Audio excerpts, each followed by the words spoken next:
لازم يبقى عندك قدرة على انك توصلي لعقول الشباب والاجيال الجديدة، تعرفيهم يعني ايه دولة، تعرفيهم يعني ايه انتصار، يعني ايه دفاع عن الارض، يعني ايه تضحية، يعني ايه في ناس راحت واقسمت بالله لن تعود لبيوتها الا منتصرين واعادوا الكرامة او شهداء. لازم ده يبقى موجود. طب مين اللي يعمل ده؟ يعمل ده الإعلام، يعمل ده المثقفين، يعمل ده النخبة، يعمل ده المفكرين، يعمل ده كل واحد عنده قدرة إنه يوصل للناس.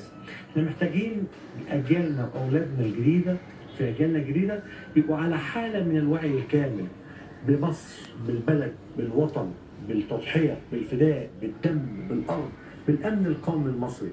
علشان ما حدش، لان النهارده الحروب الجديده هي حروب عقول. ما بقاش في جيش يحتل ارض، انما بقى في جيش اعلامي يحتل عقلك ويحشو عقلك بمعلومات خاطئه وباكاذيب وبافك تشوه صوره بلدك، تفقدك المصداقيه في بلدك، في مؤسسات بلدك، تفقدك المصداقيه في جيشك، في شرطتك، في قيادتك. هو ده الخطر الموجود.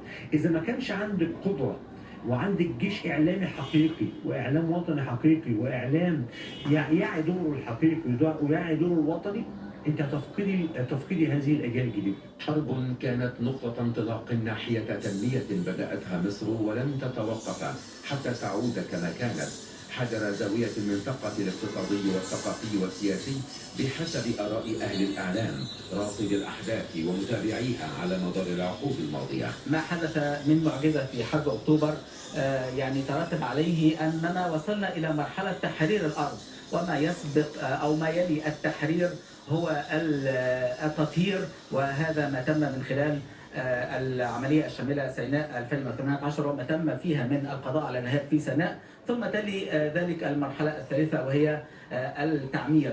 فإذا وصلنا للتحرير ثم التطهير ثم التعمير.